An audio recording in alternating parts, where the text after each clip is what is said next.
Olá amigos, tudo bem? Eu sou Thiago Viegas e você está no Anglocast. E hoje o meu convidado vai responder aquela pergunta que os alunos vivem fazendo: por que eu vou precisar da matemática na minha vida? Para isso estou aqui recebendo o professor Augustinho. Tudo bom, meu amigo? Tudo bem, Thiago. É um prazer estar aqui com você, conversando contigo, com os nossos alunos, com os nossos professores, com toda a nossa comunidade escolar.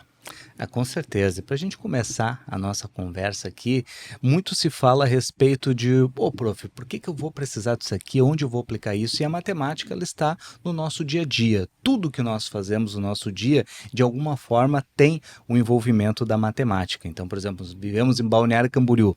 Esses prédios que nós vemos sendo erguidos aí, eles só são possíveis por causa de cálculos, né? Então, isso daí é uma das várias aplicações que nós temos da matemática no nosso dia a dia. Qual a importância que tu julga na matemática para as pessoas em geral? Então, eu acho que essa é a pergunta que eu mais respondo. Para que eu estou... Prof, para que eu estou aprendendo isso? Né? Então, a minha resposta ela é sempre muito prática e sucinta. Em algum momento da sua vida, em alguma oportunidade, você vai ter que usar. Né? Então, claro, tem áreas, por exemplo, como arquitetura, engenharia, farmácia, nutrição. Em tudo você vai usar, claro, engenharia e arquitetura vai usar muito mais matemática, obviamente, né? Só que se você é nutricionista, você também vai precisar usar. Farmacêutica, você também vai precisar. Se você for médico, também vai precisar usar. Então, quer dizer, a matemática ela está em tudo. Né? Basicamente em tudo. E a matemática ela tem várias vertentes, né? Que hoje, por exemplo, uma das áreas além, né, dessas questões de construção e assim por diante, nós temos uma área na matemática que são as probabilidades e estatística, que é uma das profissões que estão hoje mais em alta. Né? Tanto que hoje, por exemplo, há um tempo atrás, o profissional da matemática ele também era um estatístico, por natureza, né? Porque a estatística e a probabilidade ela é uma parte da matemática. Hoje não, hoje nós temos um curso superior de estatística. Né? Então, quer dizer, eu sempre falo para eles, nós temos vários ramos, a partir dos últimos anos, a gente pode perceber o seguinte, que muitas profissões, elas já estão caindo em desuso e outras surgirão, né? Então, tu usasse o exemplo dos prédios, né? Que é algo que me fascina muito, né? Que sempre quando eu venho a Balneário Camboriú, ou eu entro em Itapema, eu olho para os prédios e eu fico pensando, quanto que essa construtora teve que bater estaca, né, porque o solo, por si só, ele é mais arenoso. Né? Então, tu tens que ter uma fundação muito mais forte do que um local onde, por exemplo, não tem mar. Né? Então, qual é a espessura do ferro? Eu fico sempre me perguntando isso. Qual é a espessura do ferro? Como que funciona, né? A espessura do concreto, né? Então, eu sempre fico me perguntando, me fazendo essas perguntas, né? Por quê? Porque em tudo eu vejo matemática. Né? A matemática, para mim, ela, além do contexto, de tudo que ela representa, né? Do contexto histórico, né? Que ela não surgiu do nada, né? Ela surgiu, o homem pré-histórico ele já tinha necessidade de contar quantidades e desde lá então ela só foi evoluindo.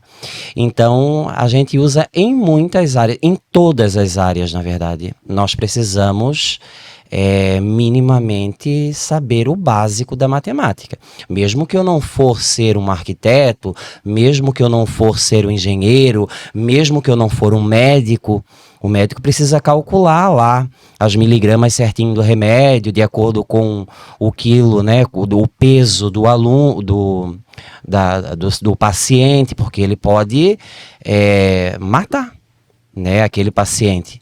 Né? Então, todos têm que ter conhecimento, um mínimo conhecimento em matemática, todos nós temos que ter. Tem que ter esse conhecimento e a matemática ela é algo que se tu erra algum detalhe naquele cálculo ali, tu pode causar um dano muito grande, seja ele na estrutura de um prédio ou na dosagem de algum medicamento para um paciente, algum cálculo que tu vai fazer ali em torno disso. Mas tu falou muito bem em relação à probabilidade. Hoje nós vivemos um cenário que cada vez mais a especulação do futuro, não somente hoje, né? Já é algo que desde sempre, né, o homem sempre quis prever esse futuro, quis desenhar esse cenário, mas com o avanço da tecnologia, cada vez mais se torna preciso esse desenho. O quanto a probabilidade consegue estudar e mapear os cenários, principalmente traçando um perfil econômico, comportamental, que vemos muito hoje com o uso de dados das redes sociais. Hoje em dia, o maior ativo que tem, comercialmente falando, são esses dados que, com base nesses dados, as empresas criam as projeções do mercado, né? Do que vai ser tendência, do que vai vender mais. Então, qual a precisão e como que funciona esse cenário da A probabilidade? probabilidade, como o próprio nome já fala, são previsões que a gente pode fazer de determinada situação, tá? Hoje tudo basicamente a gente pode usar a probabilidade. Só que qual é a grande dificuldade de nós ensinarmos probabilidade hoje? O nosso aluno, ele acha que tudo é um evento certo. Não, né? Às vezes pode ser um evento provável ou impossível.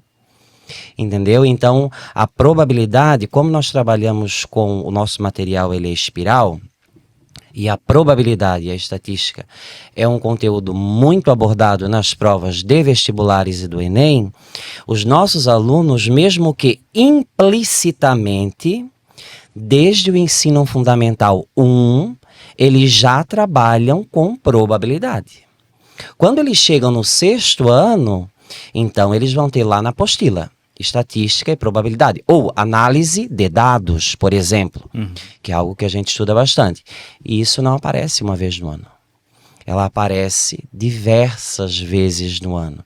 Então ele consegue entender, depois de algum tempo, depois de alguns anos, né, de que a probabilidade, mesmo nessas questões que surgem, por exemplo, as questões econômicas, que são hoje preponderantes nessa questão da probabilidade, né? Então, eles sempre nos trazem muitos exemplos também, né? Porque a gente sempre tem na nossa apostila, nós temos a abertura do módulo. E a capa de abertura, ela sempre nos direciona a alguma coisa. E muitas vezes são nessas questões, né? A previsão do tempo, né? É probabilidade, não é certo. Pode chover? Pode, mas pode não chover também, né? Então, as questões econômicas. O Brasil vai crescer 3%. Pode ser mais, pode ser menos, dependendo dos fatores externos e internos. Então, em tudo nós podemos fazer previsões, em tudo. Cada um dentro da sua área, né? Porque essas áreas elas são todas separadas, né? Mas hoje é o que eu estou falando para ti. Hoje é uma das áreas que está mais crescendo profissionalmente, né? Por quê? Porque todo mundo precisa se basear em dados. Sim. Não é verdade? Porque basicamente tudo envolve dinheiro. Tudo que envolve dinheiro precisa ser baseado em dados. E o quão preciso nós conseguimos ser hoje com a probabilidade? Vamos pegar um cenário aqui do mercado financeiro, Bolsa de Valores. Muito nós vemos em filmes, em artigos, em matérias, o pessoal lidando com altas quantias de dinheiro e tem sempre aquele agente que ele tem, parece que uma bola de cristal que ele consegue, as previsões deles são muito precisas, então ele consegue fazer sempre jogadas assertivas trazendo lucro. Isso daí, como é que funciona? Nós conseguimos criar um cenário, alimentar um modelo de probabilidade que ele seja preciso ao ponto de quase ser infalível? Sim, nós temos as tecnologias de informação e eles criam, baseados em fatores matemáticos, eles criam algoritmos, certo? E esses algoritmos, eles baseados em vários cenários, eles não se baseiam em um cenário só, eles se baseiam em vários cenários.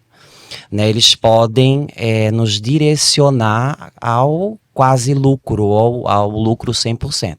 Claro, por exemplo, o mundo, vou dar um exemplo aqui bem simples, para que as pessoas possam entender. Por exemplo, a economia, por exemplo, global, de certa maneira, ela sofreu uma decadência com a pandemia, com a pandemia e tudo que aquilo ocasionou, né? Foi que meio que global isso, né? Então, os países que eram mais pobres ficaram mais pobres. Então, quer dizer que nós ainda estamos nos reerguendo da pandemia.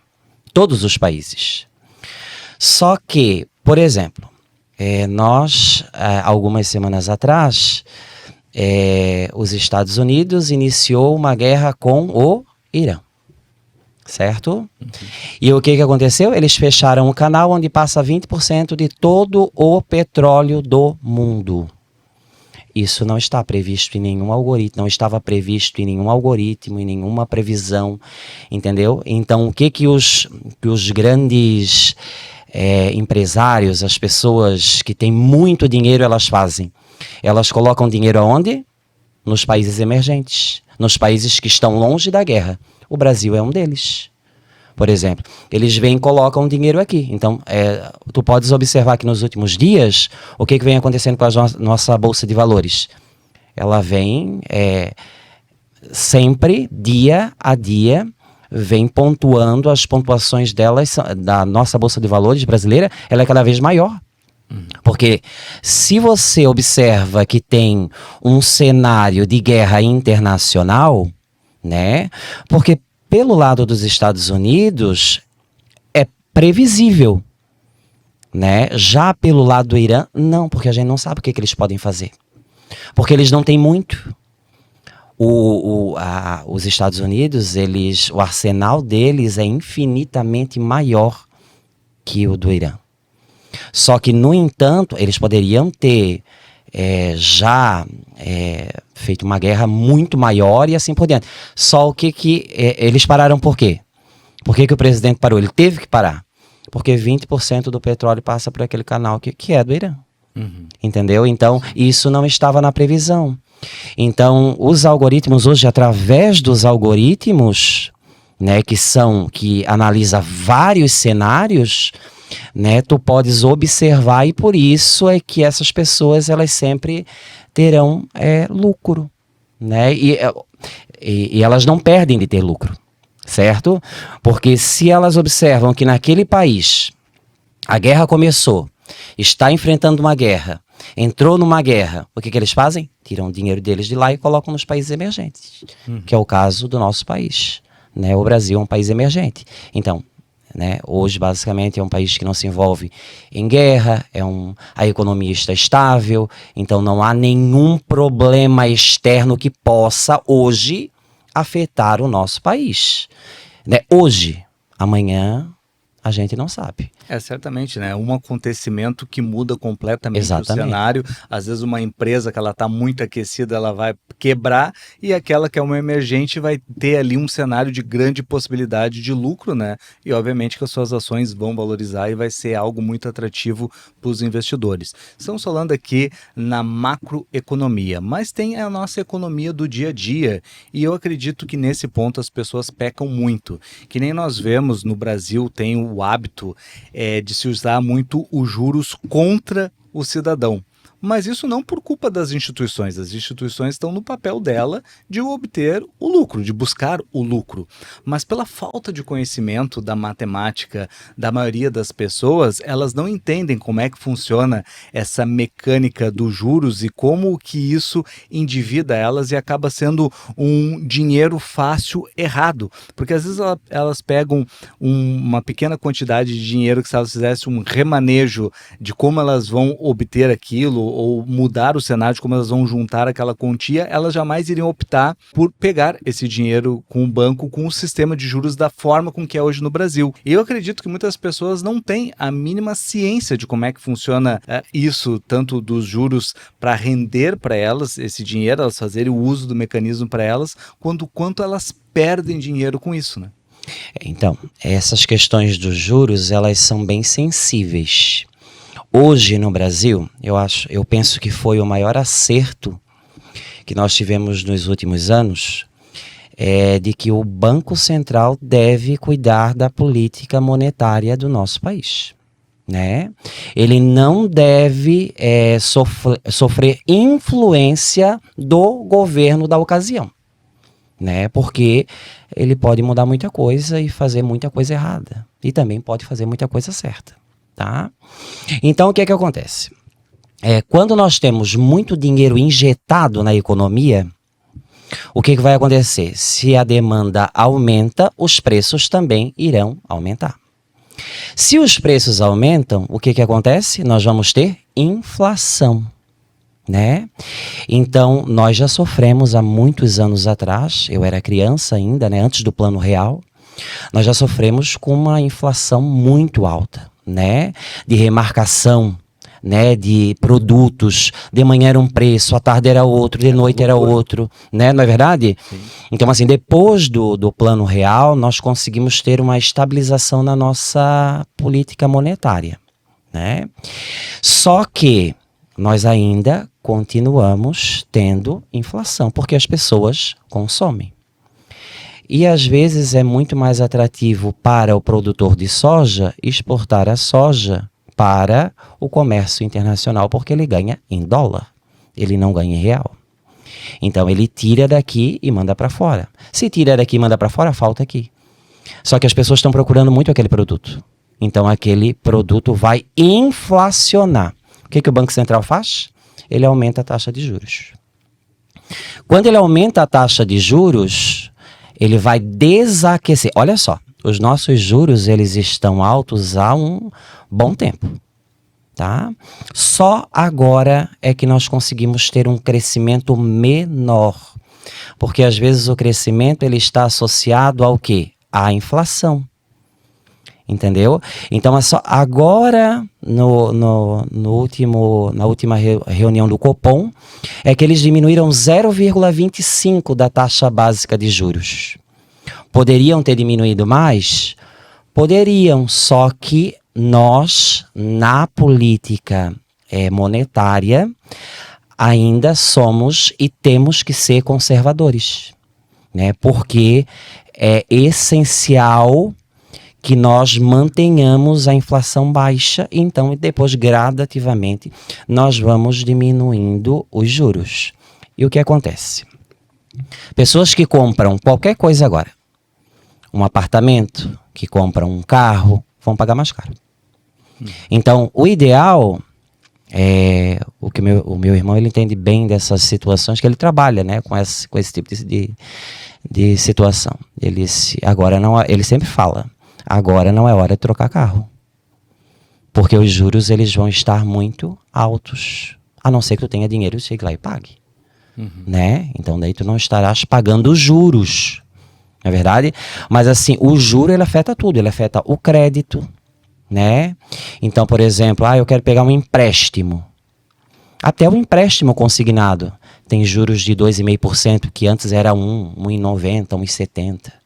Entendeu? Então o crédito encarece, né? Tudo fica caro, né? Até que a inflação ela retroaja, ela volte a um patamar, o crescimento ele tem que diminuir, porque uma coisa depende da outra. E esses ambientes externos conturbados, eles também ajudam muito nessa situação de bagunçar ainda mais a economia. Entendeu? Por exemplo, o Brasil é um país que economicamente ele está bem resolvido, porque ele tem uma reserva enorme de dinheiro, né, em dólar. Por exemplo, a Argentina não. Então, a Argentina é um país que está constantemente em crise. Por quê? Porque ela há muitos anos, né, isso já vem por décadas, né, por causa do sistema político deles, eles tiveram toda uma questão de muitas situações de, né, entre aspas, assistencialismo que não deveriam ter acontecido, por exemplo, né, e isso foi fragmentando a economia deles. Né? Então, essas questões elas têm que ser todas observadas. Né? O governo não pode, a gestão, e nos últimos anos vem acontecendo isso. Já foram bilhões, já foram 200 bilhões. Hoje não, hoje diminuiu um pouco. Mas a gente observa que nos últimos anos nós estamos fechando no déficit sempre, todos os anos. Todos os anos. Por quê? Porque o governo é igual à nossa casa.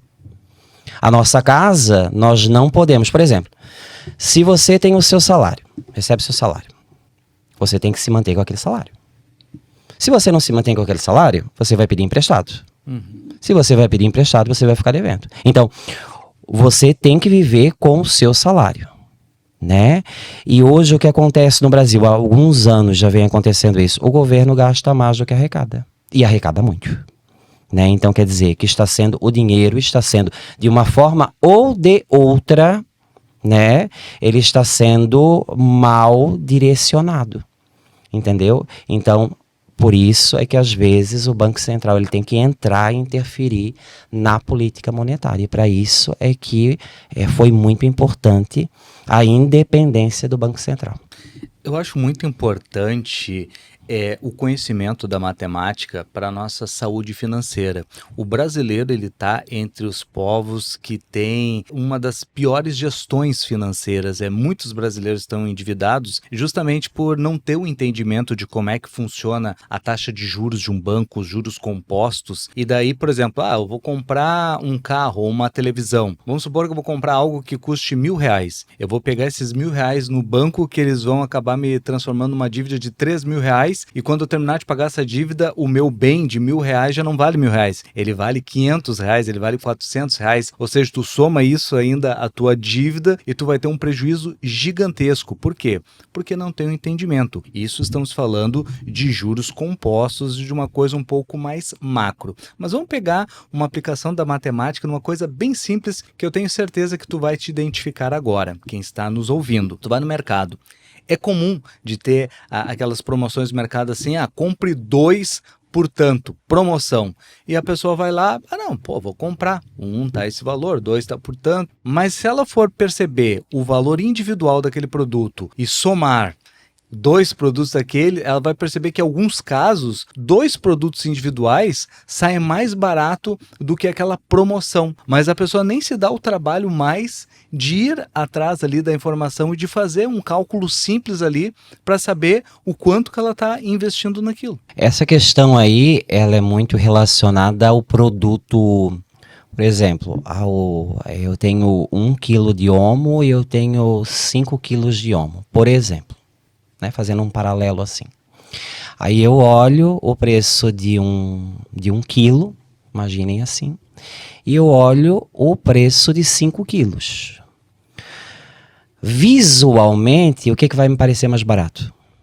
O de 5. O de 5. E não é. Normalmente não é.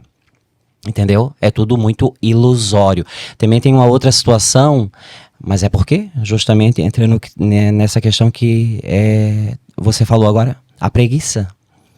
As pessoas não estão mais habituadas a ir no supermercado. É o que eu digo para ti, é o que eu acabei de falar. Se nós realmente quiséssemos economizar, a gente teria que procurar. Só que se a pessoa ela não tem o hábito de parar na frente de uma prateleira e observar 2 produtos que são iguais, só estão com quilogramas diferentes, como que ela vai em 2, 3 mercados? Ela não vai. Entendeu? Então, assim, realmente, situações que são básicas, é só você contar e multiplicar. Isso é básico, pode pegar a calculadora. Nessas horas eu sempre digo para os meus alunos, pega a calculadora. Vai no mercado, pega a calculadora, é igual calcular a porcentagem. A porcentagem, o que tu tens que saber calcular? 10% e 1%. Se tu souberes calcular 10% de um valor e 1% daquele valor, tu sabes calcular a porcentagem. Entendeu? É difícil, prof, mas como que eu vou saber 12%? É um desconto de 12% de um valor. Como que eu vou calcular isso na minha... Não, pega o valor, calcula 10% e 1%, que não é difícil fazer isso.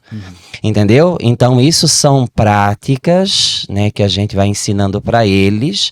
A porcentagem ela é muito importante, né, nessas questões. E também você saber analisar a situação. Né? A nossa vida hoje, a nossa vida é corrida. Mas a vida dos nossos adolescentes é basicamente quando eles vão no mercado visual. Eles vão olhar, não querem, né? Não vou perder tempo fazer conta com isso, porque se está ali aquele preço, ele deve ser mais barato mesmo, eu vou levar e pronto. Respondendo um pouco aquela pergunta que nós trouxemos no início da nossa conversa, para que eu vou utilizar isso na vida real? Então vamos lá, para que eu vou utilizar a pergunta da prova na vida real? Simples, por exemplo, pega um exemplo assim, eu te faço esse aqui, 1 por tanto, 3 por tanto. Já é uma pergunta exatamente como da prova, tu tem que ter uma interpretação, tu tem que fazer ali um raciocínio rápido de quanto é que vale 1, quanto é que vale 3, para tu ver qual é que é o desconto que ele está te dando, se é que ele está te dando, para ver se isso é vantagem. Porque daqui a pouco naquele jogo de palavras ali, nem está sendo vantajoso para ti, e o cara já está falando ali ligeirinho, a pessoa já, não, tá, então 3 por 1 faz mais sentido, vou levar esse daí que é a promoção. Mas o cara nem para raciocinar se de fato na conta final, se aquilo vai ser vantajoso para ele ou não. E o que eu estou querendo trazer aqui? As pessoas bem-sucedidas financeiramente, elas fazem esses cálculos.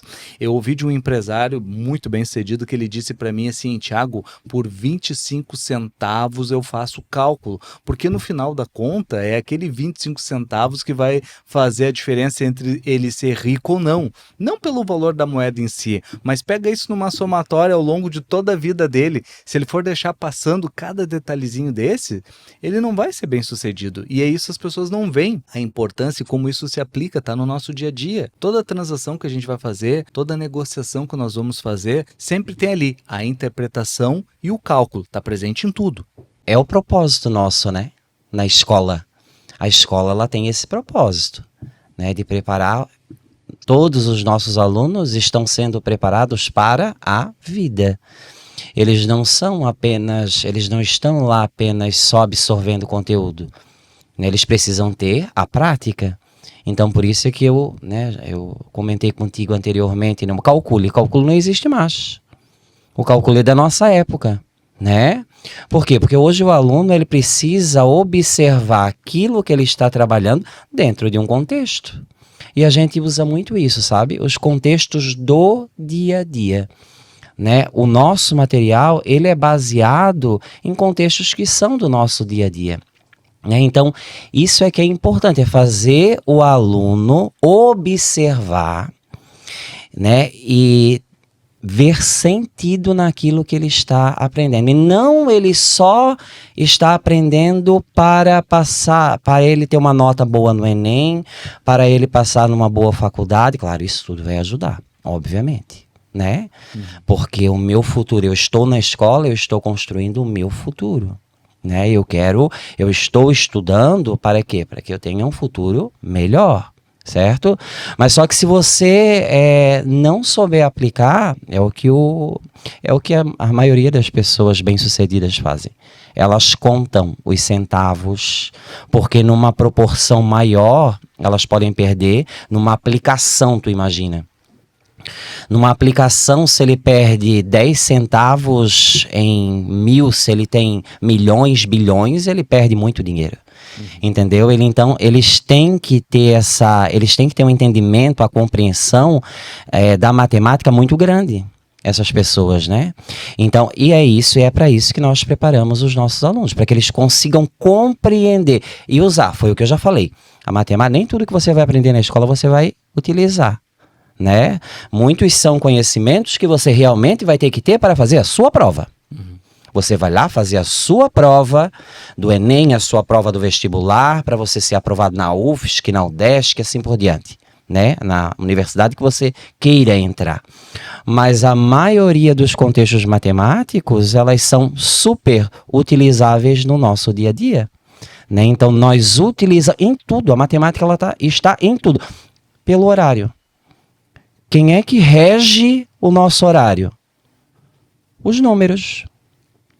Né? Através, olha só, isso é uma herança dos babilônicos, só para tu observar. Os babilônicos, eles viveram antes de Cristo. Eles são uma civilização extinta. No entanto, observa, os babilônicos eles já tinham meses de 30 dias e 12 meses por ano. E o ano deles já tinha 360 dias.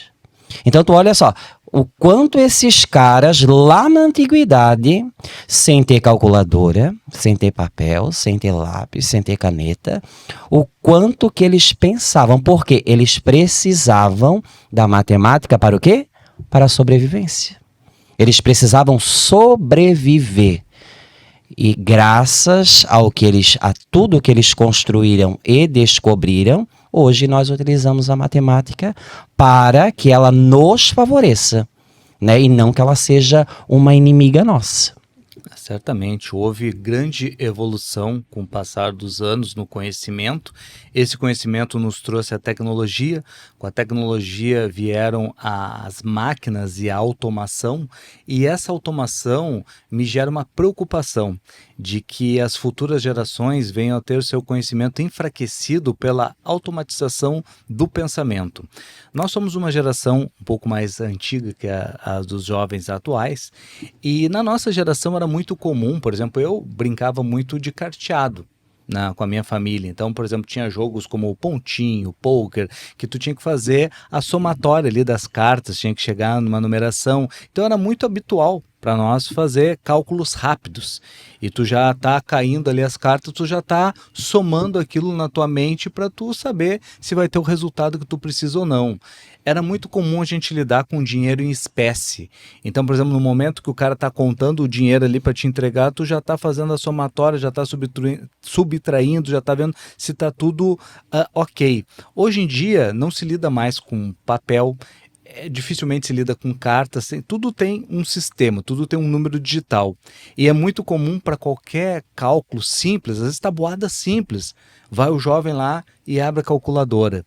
Então, eu temo que essa tecnologia, essa automação, deixe um pouco enferrujado essa capacidade do jovem de ter esse cálculo eminente na sua mente, de ter essa velocidade nesse raciocínio, que eu acho que ela é muito importante. Uma vez o ano passado, eu já sabia que os engenheiros, quando eles iam projetar, fazer a estrutura de um prédio, eles usavam programas que eram direcionados a isso, né?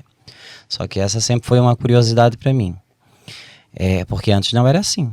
Era tudo calculado na mão, né? Através do cálculo, né? Tudo que a gente tinha na faculdade, a gente tinha que realmente aprender, né? Porque eu fiz faculdade de matemática. Na época que eu fiz faculdade de matemática, eram 4 anos e eu tinha cálculo 1, cálculo 2, cálculo 3, cálculo 4, eu tinha álgebra 1, álgebra 2, álgebra 3, eu tinha desenho descritivo, geometria analítica.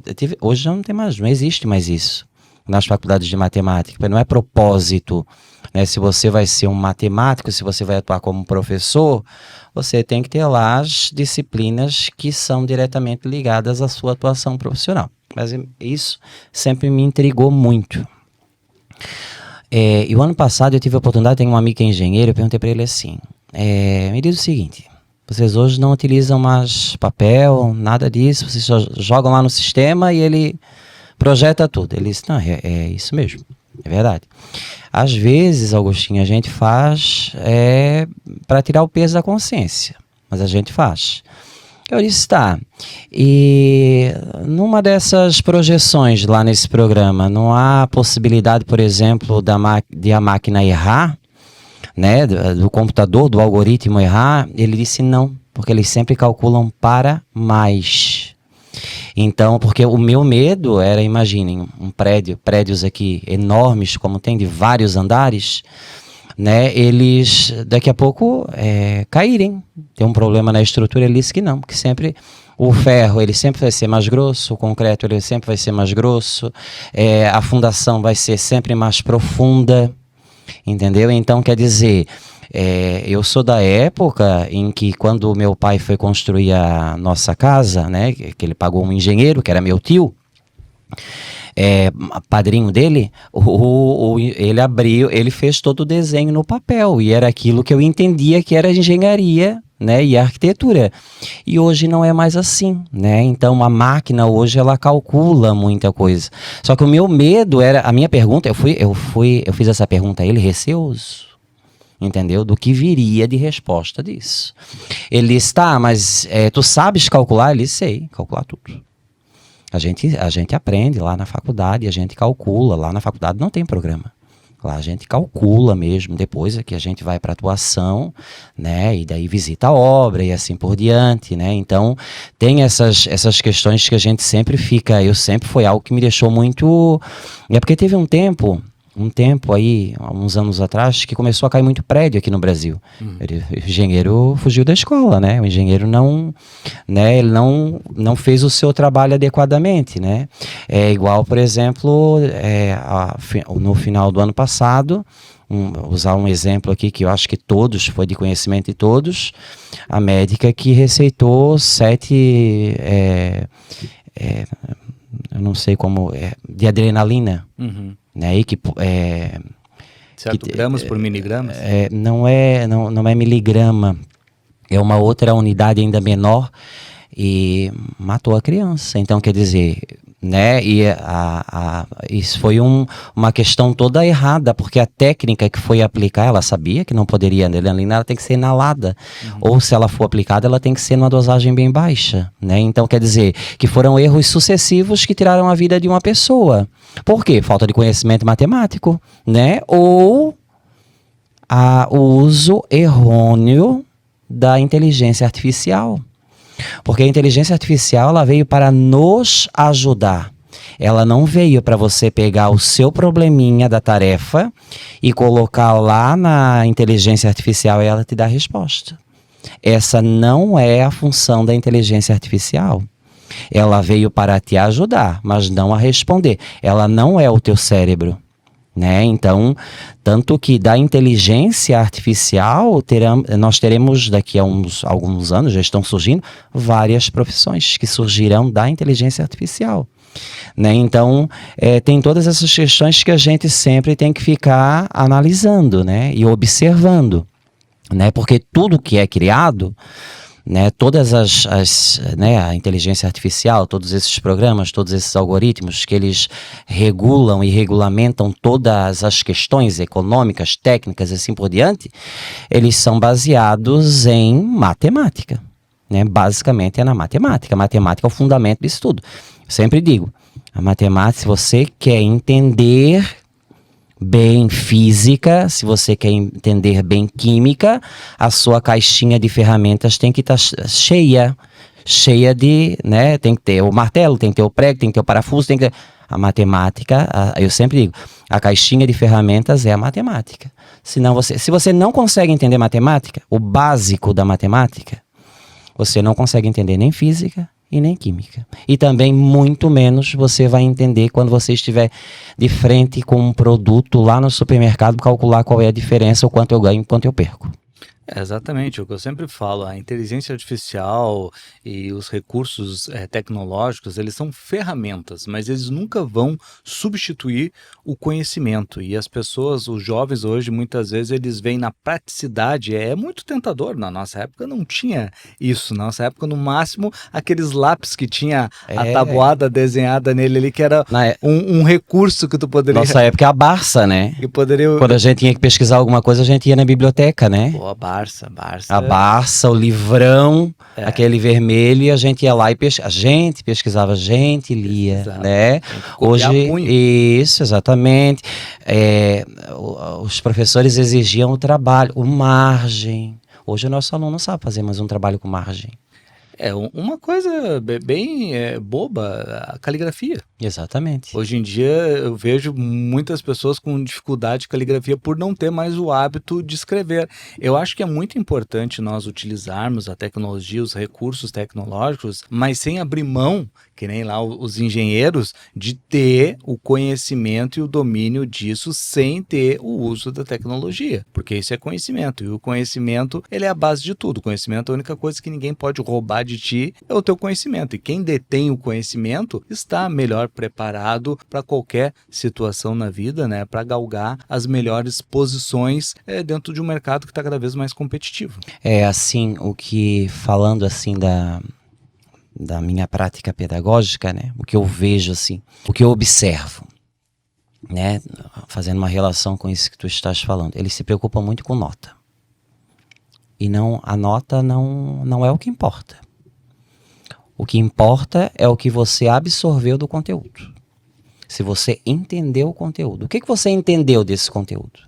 Por que você tem que entender a equação do segundo grau? Né? Que há muitos anos atrás aqui no Brasil foi batizada de fórmula de Bhaskara. Só no Brasil é fórmula de Bhaskara. Não existe em nenhum outro lugar do mundo a fórmula de Bhaskara.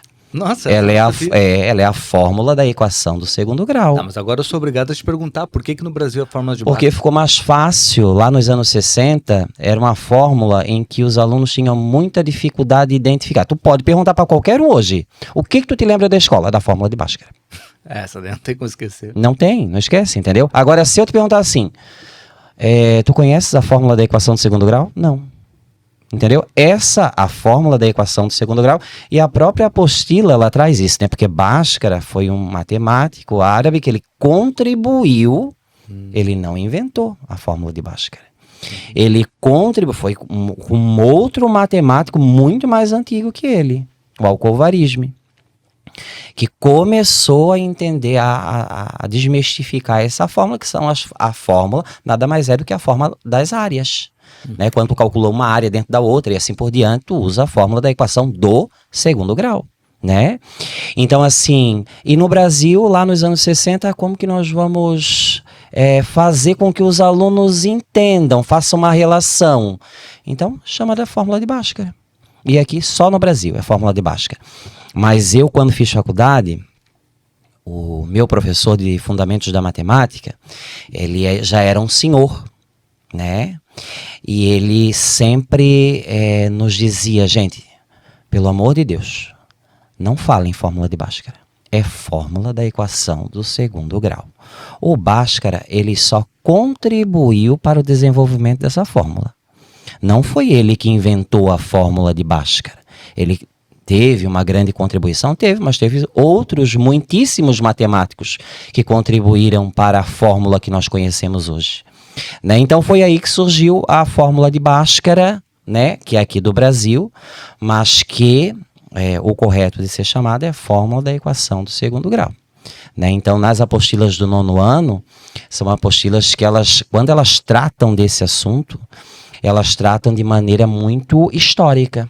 Se tu pegar uma apostila 2, lá no módulo 16 e 17, a apostila 2 do 9º ano, ela vai tratar exclusivamente da fórmula da equação do segundo grau. E daí lá no meio, quando tu chega no módulo 17, então vai falar um pouquinho de Bhaskara. E vai contar essa historinha aí. Entendeu? Então só para a gente entender como que esses processos eles acontecem e funcionam. Né? E uma outra coisa que me chamou muita atenção, quando tu falasse da tabuada. Na nossa época a tabuada era decorada. Né? A gente tinha que decorar a tabuada.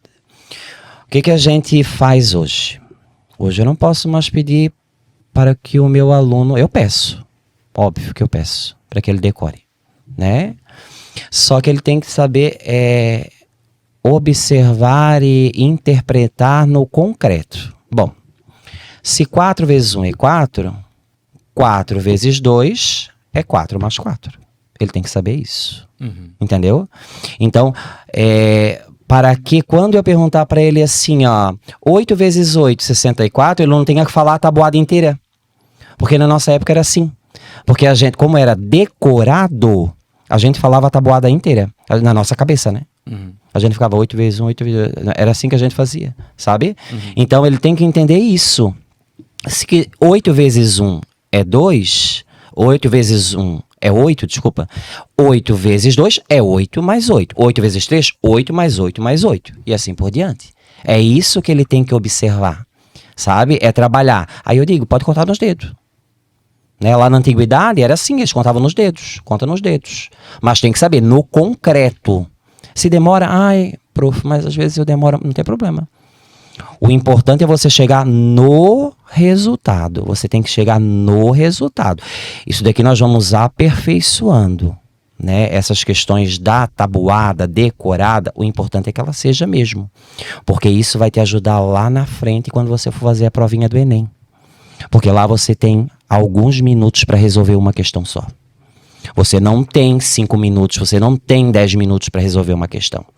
Então você vai ter questões fáceis, você vai ter questões medianas e vai ter questões difíceis.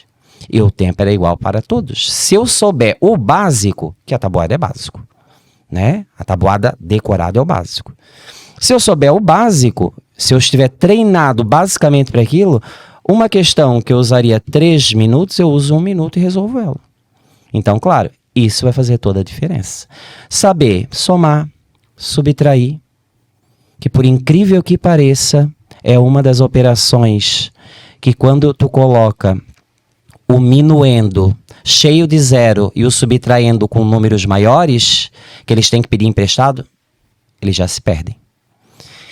Multiplicar, dividir, potenciação, radiciação, isso tudo eles têm que saber. Isso é básico na matemática. É o mínimo que eu espero que um aluno, né, um aluno que foi meu aluno, né, ele saia do ensino fundamental, saia do ensino médio com essa base para que ele possa enfrentar lá na frente o que ele escolher para a vida dele.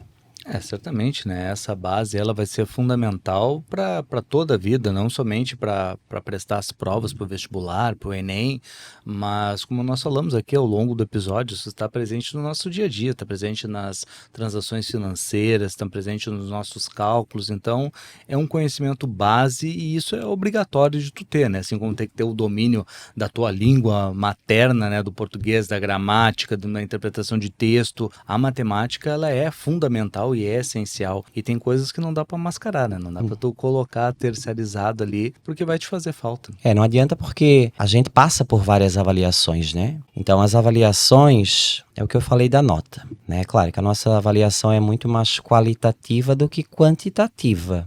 Porém, contudo, entretanto, todavia, você precisa atingir no final do ano 21 pontos. A nossa média é 7. Então, você tem que desenvolver as competências e habilidades para cada ano do ensino fundamental, de todos os anos do ensino fundamental e do ensino médio. O nosso aluno, é o que eu estou te falando, aqueles alunos, né, não é merchan não, tá? É falando pelo que eu conheço do nosso sistema. Tá?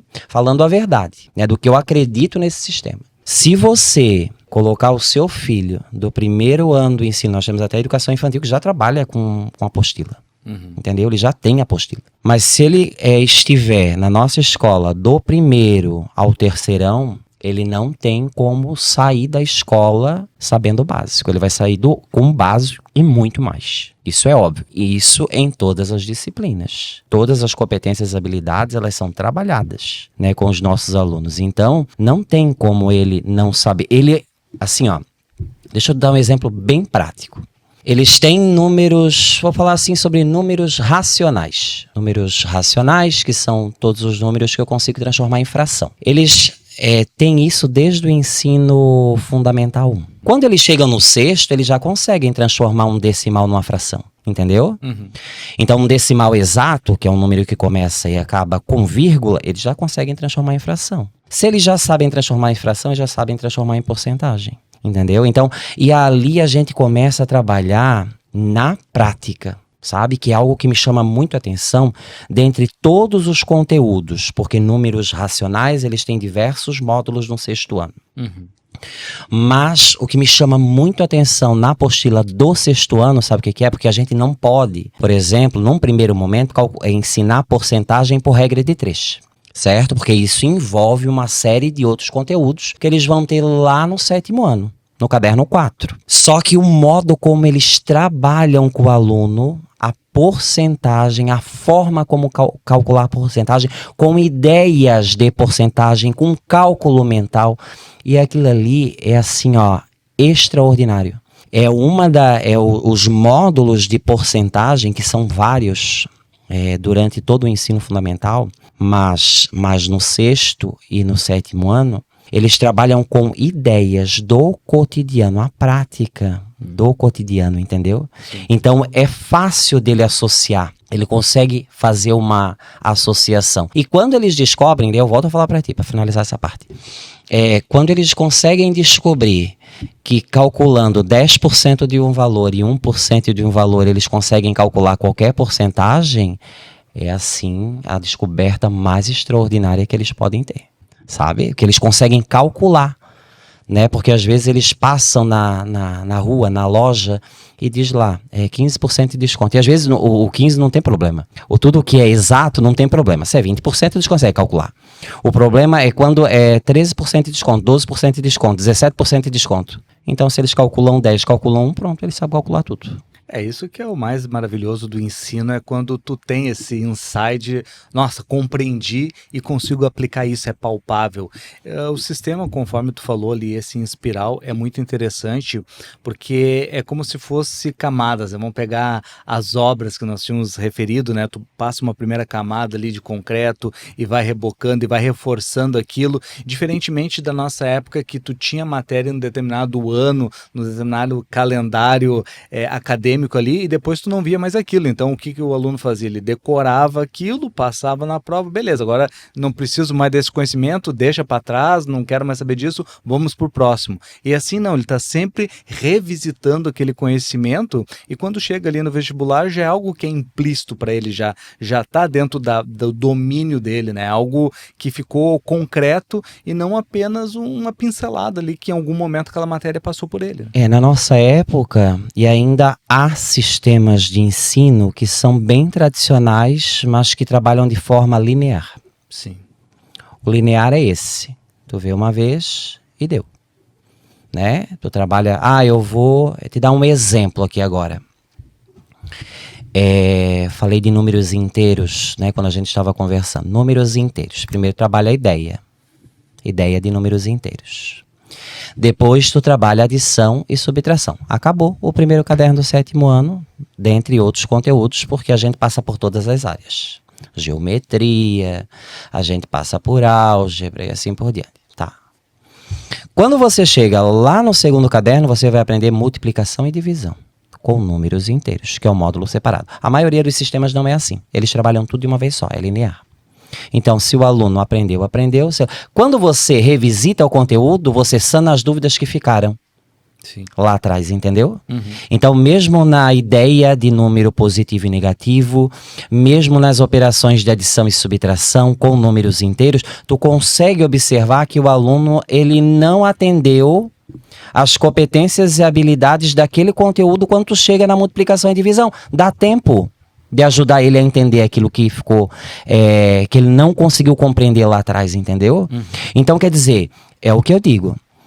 O nosso aluno, ele não tem como sair no ensino médio não sabendo e não estando preparado para qualquer situação que ele queira enfrentar.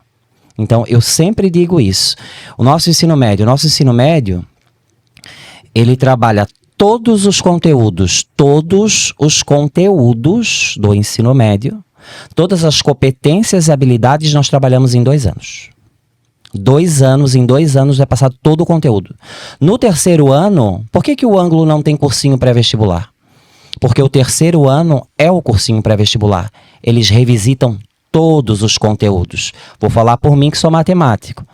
A matemática é dividida em A, B e C no 3º ano do ensino médio, na 3ª série do ensino médio. Então, cada frente de matemática trabalha com uma área específica da matemática. Por exemplo, matemática A, coisas básicas. Eles voltam lá em conjuntos, eles voltam em vários assuntos que são básicos. Entendeu? Então quer dizer que ele sai preparado. Se ele souber aproveitar, e isso assim, ó, é perceptível. Por exemplo, Itapema. O ano passado nós conseguimos concluir um ciclo de 4 anos dos nossos alunos que começaram no 6º, desde quando a escola abriu, até o 9º. Eles formaram ano passado. Este ano é perceptível. Os professores conseguem observar os alunos do ângulo que estavam no sistema e os alunos que entraram, que muitos alunos têm uma grande dificuldade, apresentam grandes dificuldades em determinadas situações. Entendeu? Então, tem todas essas questões que eu sempre falo, né, que elas são, esse sistema espiral, ele é o que, eu falo por experiência própria, é o que dá mais resultado, porque o aluno sempre revisita e ele torna aquele conteúdo um pouco mais complexo. Impressionante. E para a gente finalizar aqui, para o aluno que é de fora e que não faz parte desse sistema de ensino, pegando a matemática como exemplo, que sabemos que a matemática, as bases são muito importantes, ele consegue se adequar e entrar no ritmo? Consegue. Nós trabalhamos com além do sistema. A nossa escola, ela trabalha, a nossa rede, né? Ela trabalha com a metodologia positiva. Então, o que nós temos que fazer primeiro com esse aluno? Acolher, né? O aluno que não é... Imagine, ele vai entrar numa escola, imagine no ensino médio. A gente recebe muitos alunos novos no ensino médio. E mesmo em outros anos do ensino fundamental, a gente recebe. O que nós temos que fazer primeiro? É o acolhimento. Depois a gente começa então a trabalhar com aquele aluno, né, de modo a observar. Nós temos que observar ele primeiro. Ver o que ele tem de bagagem. E como que a gente sabe o que ele está trazendo lá na bagagem dele? O espiral. Porque ele vai passando, nós vamos passando por todos os conteúdos novamente, a gente vai aperfeiçoando e daí a gente consegue observar. Por quê? Porque talvez ele estava numa escola em que o sistema era linear, eles tiveram muito um conteúdo só. Então, quando chegar naquele determinado conteúdo, ele vai ter muita facilidade. Mas quando chegar assim, por exemplo, imaginem, num conteúdo, aconteceu esse ano. Os 3 primeiros módulos do 7º ano são de geometria. 7º ano. Dificílimos para alunos do 7º ano. Em todo e qualquer outro sistema de ensino, o primeiro conteúdo a ser trabalhado é o conjunto dos números inteiros, números positivos, negativos e o 0. Então, eles entram nesse primeiro, aconteceu esse ano, de o aluno entrar, só que o que a gente fez? Começou a observar o que realmente ele sabia e a gente começa a trabalhar com essa metodologia possível, a procurar entender o que a gente pode tirar desse aluno que possa beneficiá-lo, entendeu? Trazê-lo para o contexto. A primeira coisa é acolher. Você tem que acolher o seu aluno, sempre.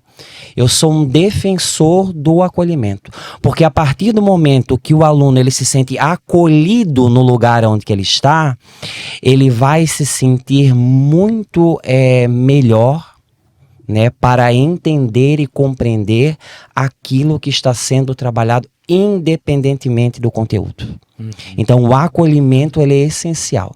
Você tem que acolher, tem que dar as boas-vindas, tem que inserir ele numa turma, e a gente trabalha muito isso assim, quero te falar que é impressionante como os nossos alunos eles conseguem dentro dos nossos princípios e valores, né, que a nossa escola ela é construída em cima, baseada em princípios e valores, como eles acolhem as pessoas, os novos alunos, aqueles que entram, sabe? Logo já tem amizade, logo já estão juntos, logo já está inserido num grupo. Então, eu penso assim que a maior experiência que eu já tive na minha vida, né, enquanto professor, né, foi essa questão, né, da nossa escola, da nossa rede, em acolher, em conseguir trazer o aluno para que ele possa estar aberto, a partir daí, ele estar aberto ao conhecimento. Certamente, o acolhimento ele faz toda a diferença, o ambiente faz muito o ser humano, né? Então, tu está num ambiente que tu te sente bem, que tu te sente à vontade, fica muito mais fácil de tu desempenhar. Gostaria de agradecer imensamente pela tua participação, por todo o conhecimento compartilhado. Uma palavra final para os jovens que estão nos assistindo, aquela câmera ali, por gentileza, para aqueles que acham que a matemática não é para eles, qual é um conselho que o prof tem? Conselho que o prof tem a todos vocês, né, é que a matemática ela é uma ciência essencial para a vida de cada um de nós, né? Nós não conseguimos, eu acho que hoje todo mundo, penso que hoje todo mundo, além do sucesso profissional, quer prosperar. Só que a gente vai prosperar só a partir do momento em que nós tivermos conhecimento daquilo que nós nos propormos a fazer. E a matemática ela nos ajuda muito, né, na conquista dos nossos objetivos. Então, tudo é matemática. Né? De alguma forma, em algum momento, você vai ter que usar a matemática. Então, eu quero dizer aos nossos alunos e àqueles também que não são nossos alunos, que poderão ser nossos alunos, que aprendam e que aproveitem ao máximo, né, a matemática e a tudo aquilo que é passado nas nossas escolas, né, relacionado aos conteúdos, aos conhecimentos. Perguntem mesmo para os professores, né, sempre procurem o máximo de conhecimento. Eu tenho certeza que aqueles que procuram o máximo de conhecimento terão sucesso, né, profissional, pessoal, né, e é isso que nós, como escola, queremos. Nós queremos o seu sucesso profissional e é para isso que nós preparamos vocês, mas nós também queremos o seu sucesso pessoal, né? Porque vocês estão numa escola que é construída, né, com valores e princípios que são cristãos, né? E é isso que a gente entende que nós devemos ter. Nós devemos ser, antes de mais nada, cidadãos do bem. Um grande abraço a todos e muito obrigado pela oportunidade, Tiago. Eu que agradeço. Utilizem dessa ferramenta que vocês têm, esses professores maravilhosos que a rede oferece, então pergunte para eles, nunca fique com nenhuma dúvida, porque a matemática é uma construção. No momento que tu deixa algo para trás, isso vai te afetar ali na frente, então não tenha medo de perguntar, não tenha vergonha de perguntar, sempre utilize esse amigo, esse grande profissional que tem ao teu lado, que é o professor. Professor Augustinho, mais uma vez, muito obrigado por tudo. Para você que nos assistiu até agora, agradeço imensamente a tua audiência. Coloque aqui nos comentários quais são as tuas principais dúvidas quanto à matemática. Curta esse conteúdo e se inscreva no nosso canal. Tem um conteúdo inédito toda semana. Nos vemos numa próxima. Até mais.